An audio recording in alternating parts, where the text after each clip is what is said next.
gon' sell like Cinderella teens. You should see the things I fit inside these denim jeans. I can't associate. On retrouve tous les éléments qu'on peut retrouver en compétition. Donc il y a une grosse section finalement, donc avec un gros set de marche avec des gros hand-dry.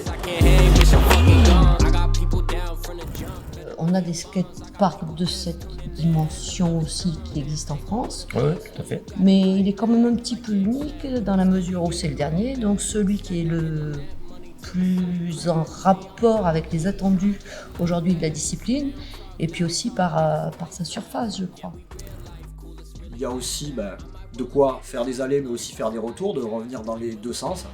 Et donc il y a vraiment tout, des curbs de toute hauteur, des houbas à toute hauteur, des rails à toutes les hauteurs aussi, des tables avec différentes longueurs. Vraiment on retrouve tous les éléments pour bien progresser dans l'entraînement. Quelques sites et donc Plougastel qui était déjà la référence. J'ai dit si on est la référence, il faut un outil pour la référence. On va changer et on va se mettre dans l'optique des Jeux Olympiques de 2024. Donc on décide en 2017. Je dis on sera prêt pour les Jeux, on va faire un centre qui sera prêt pour les Jeux. C'était une première en France dans le sens où le skatepark, donc le mobilier qui construit le skatepark en gros, est inclus dans le projet. Souvent, les projets qu'il y a pu avoir en France de skatepark intérieur, on construit le bâtiment, une coquille vide, et dans un deuxième temps vient le skatepark. C'est vrai que là, dans le projet, le skatepark est au cœur du projet et on a vraiment pensé le projet autour du skatepark, quoi. Mais c'est la première en France dans ce sens-là, je pense. Et on est parti sur cette aventure-là. On a bâti tout le projet avec des différents obstacles qu'on a rencontrés, mais on a vraiment travaillé main dans la main les architectes, parce qu'on les connaît bien, ils ont déjà fait d'autres sites sur Plougastel, on sait comment ils fonctionnent, ils sont très à l'écoute. Main dans la main, évidemment, avec le club.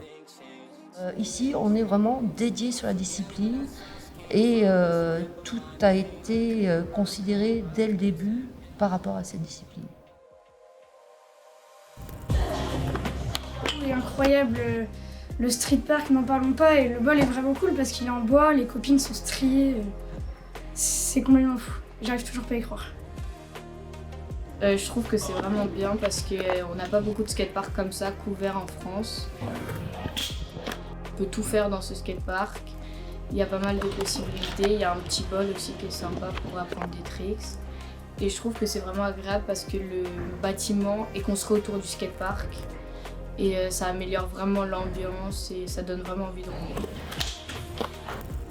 Il y a Urger, Nijmegen, de Plougastel, vraiment les Great Bad Trouw.